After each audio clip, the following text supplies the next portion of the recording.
తెలుగు రాష్ట్రాల్లో అతిపెద్ద lift manufacturer lifts ట్రై.com డీలర్షిప్ కూడా ఇవ్వబడును. Welcome to Sumanti. నేను మీ సుమంటి వినాగ్. ఈరోజు మనతో పాటు హైకోర్టు అడ్వకేట్ అలగరి రవీంద్రనాథ్ గారు ఉన్నారు. జనరల్గా ప్రామిసరీ నోట్ రాసుకునేటప్పుడు తీసుకోవాల్సినటువంటి జాగ్రత్తలు ఏంటి, అండ్ అందులో ప్రధానంగా ఏ పాయింట్స్ని కవర్ చేస్తే డెఫినెట్గా దానికి వ్యాలిడిటీ ఉంటుంది, అండ్ ప్రామిసరీ నోట్ కూడా వ్యాలిడిటీకి ఎన్ని రోజులు ఉంటుంది అనేది అలగరి రవీంద్రనాథ్ గారు మాట్లాడి తెలుసుకుందాం. Hello sir. హాయ్ అండి నాగరాజ్ గారు. ప్రామిసరీ నోట్ రాసుకునేటప్పుడు ఎలాంటి జాగ్రత్తలు తీసుకోవాలంటారు అసలు? ప్రామిసరీ నోట్ యాక్చువల్గా దీనికి సంబంధించి చాలామందికి ఒక అపోజిట్ అంటే ప్రామిసరీ నోట్ అంటే ఒక రుణ ఒప్పంద హామీ పత్రం అనుకుంటారు. అంటే ప్రామిసరీ నోట్ అంటే నాట్ ఓన్లీ ఫర్ ద రుణ హామీ పత్రం ఒక్కటే కాదు, దాని వర్డ్లో ఉంది ప్రామిసరీ నోట్. ప్రామిసరీ వాగ్దాన పత్రం దాని పేరు. యాక్చువల్గా గుర్తుపెట్టుకొస్తుంది, ప్రామిసరీ నోట్ అంటే ఒక వాగ్దాన పత్రం. అంటే ఏంటి, తన దగ్గర అమౌంట్ ఏదైతే తీసుకుంటున్నావో అమౌంట్ ఇస్తాను అని చెప్తుంటే ఒక వాగ్దానం ఇస్తున్నటువంటి ఒక ఇన్ఫర్మేషన్. దీనికి సంబంధించింది నెగోషియబుల్ ఇన్స్ట్రుమెంట్ యాక్ట్ అని చెప్పి 1881లో సెక్షన్ 4 నుంచి సెక్షన్ 117 వరకు కూడా కంప్లీట్గా దీనికి సంబంధించినటువంటి డీటెయిల్స్ అన్నీ కూడా ఉంటుంది. ఈ నెగోషియబుల్ ఇన్స్ట్రుమెంటల్ యాక్ట్, దీన్ని ఎన్ఐ యాక్ట్ అంటారు, 1881లో ఉంటుంది యాక్చువల్గా యాక్ట్ ప్రకారం. అంటే నేను కొన్ని ఎగ్జాంపుల్ చెప్తాను చూడండి నాగరాజ్ గారు. ఓకే, ఫర్ ఎగ్జాంపుల్ ఒక ఏ అనే వ్యక్తి ఉన్నారు. ఏ అనే వ్యక్తి బి యొక్క హౌస్లో రెంట్కున్నారు. ఒక 1 year పాటు రెంట్కున్నారు. రెంట్కున్న తర్వాత 1 year పాటు రెంట్ పే చేయలేదు. పే చేయని సందర్భంలో 1 year తర్వాత వేకెంట్ చేయమని చెప్పి ఎప్పుడైతే బి అనే వ్యక్తి అడిగినప్పుడు ఇమ్మీడియట్గా హౌస్ వేకెంట్ చేస్తా అని చెప్పి ఆయన వెళ్ళిపోతూ ఈ అమౌంట్ 1 year సరిపోయిన అమౌంట్ ఏదైతే రెంటల్ అమౌంట్ ఉందో ఆ అమౌంట్ పే చేయలేను కాబట్టి దానికి ఆయన ఒక హామీ పత్రం, వాగ్దాన పత్రం ఇవ్వచ్చు. అంటే నా దగ్గర అమౌంట్ లేదు కాబట్టి దీని అమౌంట్ నేను పలానా రోజుల్లో గడువులో పూర్తి చేస్తాను అని చెప్తే ఒక హామీ పత్రం రాసుకుంటారు. అదొకటి. ఇంకొక ఎగ్జాంపుల్ చెప్తాను చూడండి. ఫర్ ఎగ్జాంపుల్ ఈ మధ్యకాలంలో మేల్ నర్సింగ్స్ అంటే ఇంట్లో ఏజ్డ్ పర్సన్స్కి సర్వీసింగ్ ఎక్కువ చేయాల్సి వస్తుంది. అంటే ఇంట్లోనే ఉండి నర్సింగ్ స్టాఫ్ ఉంటారు. సో ఒక నర్సింగ్ స్టాఫ్ ఇంట్లో ఉండి కంప్లీట్గా సర్వీస్ చేస్తున్నారు. బట్ ఒక 6 months చేసిన తర్వాత కూడా రికవరీ అయ్యింది ఆ పర్సన్కి. అయిన తర్వాత కూడా ఆ ఏదైతే అనుకున్నటువంటి అమౌంట్ ఎవ్రీ మంత్ ఎంత అమౌంట్ ఇస్తానని చెప్పి అనుకున్నారో ఆ అంత అమౌంట్ ఆ విత్ ఇన్ స్టిపులేషన్ పీరియడ్ ఏదైతే 6 monthsలో ఇవ్వకపోవడం వల్ల తను ఆ మేల్ నర్సింగ్ తను కంప్లైంట్ చేయడం వల్ల గట్టిగా ప్రెజర్ పెట్టడం వల్ల నేను ఈ అమౌంట్ నేను పలానా టైంలో ఇస్తాను అని చెప్తూ కూడా ఒక ఇన్స్ట్రుమెంట్ రాసుకోవచ్చు. దీన్ని కూడా ప్రామిసరీ నోట్ రాసుకోవచ్చు. మరొక ఎగ్జాంపుల్ చెప్తాను చూడండి. ఒక వ్యక్తి కారు తీసుకుని విజయవాడ వెళ్ళారు. అనే వ్యక్తి విజయవాడ వెళ్ళాలి, తనకు కారు కావాలి. తన ఫ్రెండ్ని అడిగాడు, కారు తీసుకున్నాడు. కారు తీసుకొని ట్రావెల్ చేశాడు విజయవాడ వరకు. వెళ్తూ మార్గ మధ్యలో ఏంటంటే ఏదో కారు యాక్సిడెంట్ అయింది. అయితే రికవరీ చేయడం కోసం చెప్పి అమౌంట్ దగ్గర లేదు తన దగ్గర. అప్పుడు ఏం చేశాడు, ఎవరైతే కారు ఓనర్ ఉన్నాడో కారు ఓనరే పేమెంట్ చేసేసాడు. కానీ ఏదైతే యాక్సిడెంటల్ జరిగినట్టు ఆ అమౌంట్ ఉందో నేను ఆ అమౌంట్ తర్వాత ఇస్తాను అని చెప్పాడు. దానికి కూడా ప్రామిసరీ నోట్ రాసుకోవచ్చు. ఇది ఎగ్జాంపుల్ నేను చెప్తాను. ఇంకొక ఎగ్జాంపుల్ చెప్తాను. కొంత అమౌంట్ తన కూతురు పెళ్ళికనో లేకపోతే వేరే ఒక బాబు చదువు కోసం చెప్పి జాబ్ నిమిత్తం పైకి వెళ్తున్నారు. అటువంటి సమయంలో ఫ్రెండ్ దగ్గరికి వెళ్ళి అమౌంట్ తీసుకున్నారు. ఆ అమౌంట్ పలానా టైంలో ఇస్తాను అని చెప్పి కూడా కొంత అమౌంట్ తీసుకున్నారు. దానికోసం ఒక నోట్ రాసుకున్నారు. ఇప్పుడు నేను చెప్పిన 4 ఎగ్జాంపుల్స్ ఉన్నాయి నాగరాజు గారు. ఈ 4 ఎగ్జాంపుల్స్ 4 రకాలుగా ఉంది. అబ్జర్వ్ చేయండి మీరు. ఫస్ట్ ఏంటి, ఒక రెంట్ పే చేయడం గురించి మీకు నేను చెప్పాను. ఇంకొకటి సేవల గురించి చెప్పాను, సర్వీస్ ఇచ్చారు అక్కడ. మూడోది యాక్సిడెంట్ జరిగింది అనుకోని యాక్సిడెంట్ జరిగింది కాబట్టి దాని రికవరీ గురించి చెప్పాను. ఫోర్త్ నేను చెప్తున్నాను, ఏదైనా అవసరాల నిమిత్తం అమౌంట్ తీసుకోవడం. సో ఏ రకంగానైనా తీసుకోవచ్చు. గుర్తుపెట్టుకోవాల్సిన ఏంటంటే ప్రామిసరీ నోట్ అంటే నాట్ ఓన్లీ ఫర్ ఒక అమౌంట్ తీసుకున్నామనే కాదు, ఏ పర్పస్ మీదైనా తీసుకోవచ్చు. ఆ పర్పస్ సంబంధించి కూడా మనం నెగోషియబుల్ ఇన్స్ట్రుమెంట్ రాసుకుంటాం, అది ప్రామిసరీ నోట్. అయితే ప్రామిసరీ నోట్ రాసుకునేటప్పుడు విధి విధానాలు ఏంటి, అసలు యాక్ట్ ఏం చెప్తుంది, రూల్స్ ఏం చెప్తున్నాయి. ఇప్పుడు నేను చెప్పే ఎగ్జామ్స్ అన్నీ కూడా యాక్ట్లో ఉన్నట్టుగానే ఉంటాయి యాక్చువల్గా. సో అసలు యాక్ట్ ఏం చెప్తుంది, ఎలా ఉండాలి? సో నెంబర్ 1, ప్రామిసరీ నోట్ ఏదైతే రాసుకుంటున్నారో నిర్దిష్టంగా రిటర్న్ డాక్యుమెంట్ అయి ఉండాలి, నాట్ ఓరల్ కమిట్మెంట్ కాదు. సో తప్పనిసరిగా ఒక రిటర్న్ డాక్యుమెంట్ అయి ఉండాలి. That is number 1 rule. Number 2, అది ఒక టైం స్టిపులేషన్ పీరియడ్, ఒక 1 year, 2 year, 3 years అన్నది వాళ్ళిద్దరి మధ్య ఉన్న అండర్స్టాండింగ్ బట్టి ఒక టైం బాండ్ కంపల్సరీ ఉండాలి. థర్డ్ పాయింట్, అమౌంట్ అనేది స్పెసిఫిక్గా ఉండాలి. ఖచ్చితంగా అమౌంట్ అనేది స్పెసిఫిక్ అమౌంట్. నేను దాని గురించి ఎక్స్ప్లెయిన్ చేసేటప్పుడు చెప్తాను. అమౌంట్ స్పెసిఫిక్ అమౌంట్ అంటే ఏంటని నేను మీకు ఎక్స్ప్లెయిన్ చేస్తాను. ఫోర్త్ పాయింట్ మెయిన్ ఇంపార్టెంట్ ఏంటంటే, ఏదైతే ఇద్దరి మధ్య ఉన్నారో ఆ రాసుకుంది ఏదైనా ఒక షరతు విధించి మాత్రం చేయకూడదు. ఒక షరతు ఉండకూడదు, అంటే ఒక కండిషన్ అప్లై ఉండకూడదు దాని మీద. అంటే అన్కండిషనల్గా పేమెంట్ చేస్తాను అని చెప్పి మాత్రం ఉంటుంది. ఇది 4th point. 5th point, compulsory ఇద్దరు సాక్ష్య సంతకాలు కంపల్సరీ ఉండాల్సిన అవసరం అయితే ఉంటుంది. Okay. So these are the 5 important points. నేను ఒక్కొక్క పాయింట్ వివరంగా చెప్పే ప్రయత్నం చేస్తాను. ఫస్ట్ పాయింట్, ఇది రిటర్న్ డాక్యుమెంట్ అయి ఉండాలి. Number 1 point, first return document అయి ఉండాలి.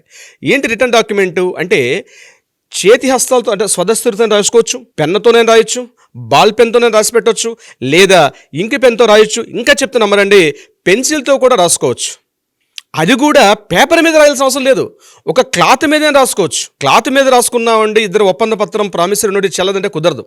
అక్కడ క్లాత్ మీదైనా రాసుకోవచ్చు. అంటే ఇద్దరి మధ్య జరిగిన హామీ పత్రం ఏదైతే ఉందో అది రిటర్న్ డాక్యుమెంట్ అయి ఉండాలి.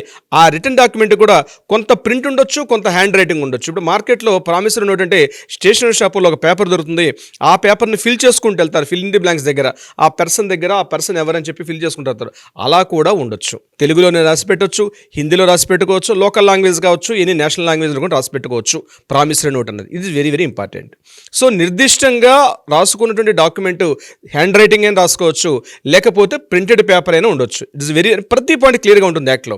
నెంబర్ 2 ఏంటంటే, దీన్ని ఎక్స్ప్లెయిన్ చేసి దీని కంటిన్యూషన్ పాయింట్ అంటే, ఏదైతే మనం రాస్తున్నామో పేపర్ సంతకం మాత్రం, సంతకం కావచ్చు లేకపోతే వేలిముద్ర కావచ్చు, ప్రామిసరీ ఎవరైతే రుణాన్ని తీసుకుంటున్నాడో అంటే రుణగ్రహీత ఎవడైతే అమౌంట్ తీసుకుంటున్నారో అతని యొక్క సంతకం కానీ వేలిముద్ర కానీ కంపల్సరీ ఉండాలి.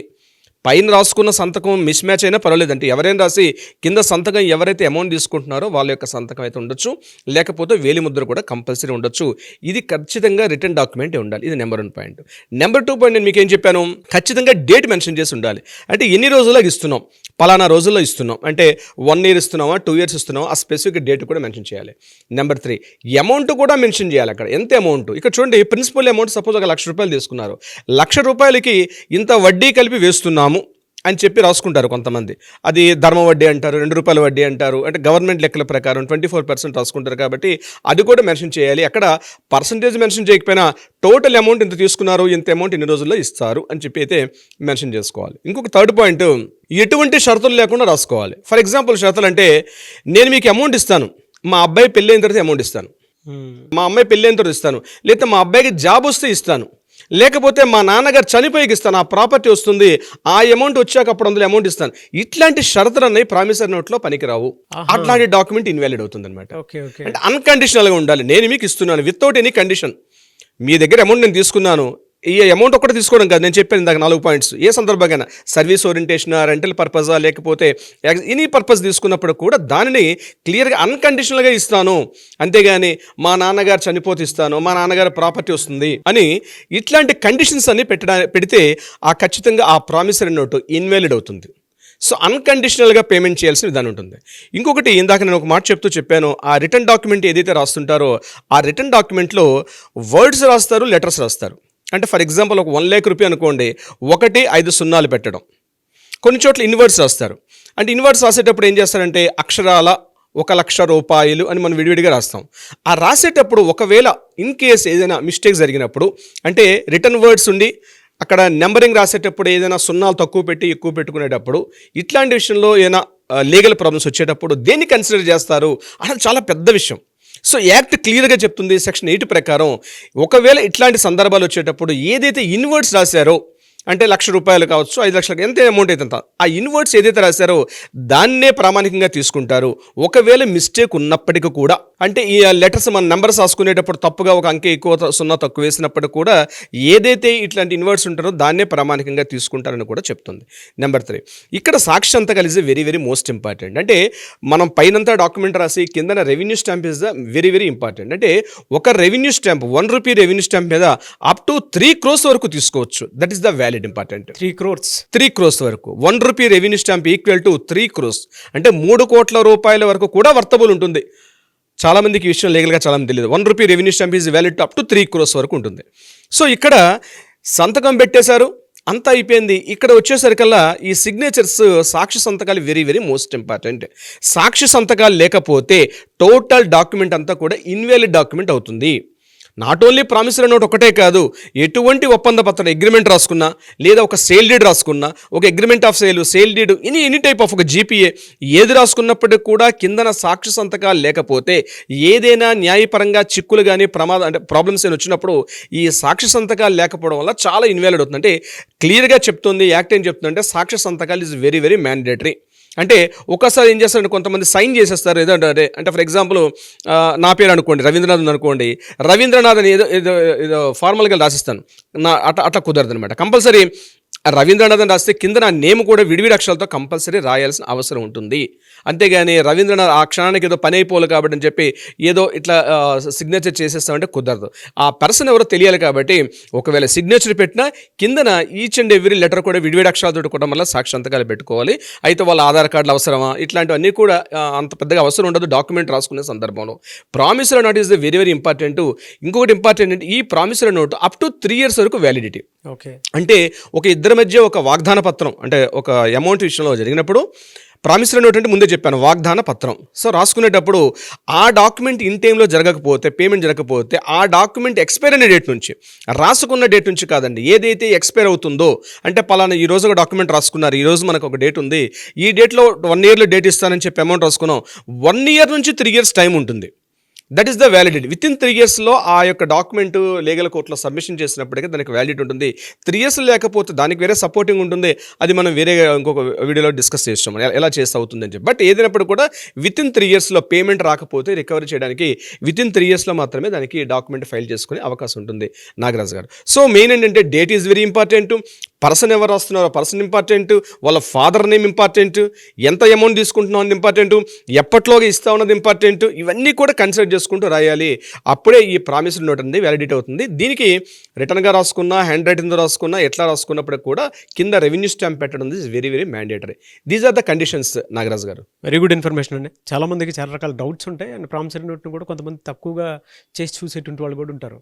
ఇప్పుడు మీరు చెప్పినటువంటి ప్రతి మైన్యూట్ పాయింట్లోనూ కేర్ఫుల్ అనేది చాలా క్లియర్గా కనిపిస్తుంది. Very meaningful video. ఎవరైనా సరే ప్రామిసరీ నోట్ రాసుకునేటప్పుడు ఈ వీడియో చూసిన తర్వాత ఒకవేళ చిన్న చిన్న డౌట్స్ ఉంటే మిమ్మల్ని అప్రోచ్ అవ్వచ్చని అపాయింట్మెంట్ తీసుకొని తప్పనిసరిగా నాగరాజు గారు కింద ఏదైతే నెంబర్ స్క్రోల్ అవుతుందో ఈ నెంబర్ని కాంటాక్ట్ చేయగలిగితే లీగల్ టీం వాళ్ళకి అప్రోచ్ అవుతారో డెఫినెట్గా వాళ్ళకి కావాల్సినటువంటి న్యాయ సలహా సంప్రదింపులు తప్పనిసరిగా చేస్తారు. Thank you sir. Thank you so much Ravindranath garu. Thank you so much అండి నాగరాజు గారు. సో చూసారు కదండి వీడియో. ఈ వీడియోపై మీ అభిప్రాయం కమెంట్ బాక్స్లో పోస్ట్ చేయండి. ముఖ్యంగా మీరు కనుక రవీంద్రనాథ్ గారిని కనుక అప్రోచ్ అవ్వాలి అనుకుంటే ఎటువంటి న్యాయ సలహాలకు సంబంధించినటువంటి ఏదైనా సరే మీకు ఉండేటువంటి సమస్యను బట్టి మీరు ముందుకు రావాలి అనుకుంటే స్క్రీన్ మీద అలగిరి రవీంద్రనాథ్ గారి కాంటాక్ట్ నెంబర్ కనిపిస్తుంది. దాన్ని మీరు కాల్ ఆర్ మెసేజ్ వాట్సాప్ చేసి వెంటనే అపాయింట్మెంట్ బుక్ చేసుకోవచ్చు. అండ్ ఈ వీడియో లైక్ చేయండి, షేర్ మాత్రం తప్పకుండా చేయండి. ఇలాంటి మరిన్ని వీడియోస్ కోసం మా ఛానల్ ఫాలో అవ్వండి. Thank you.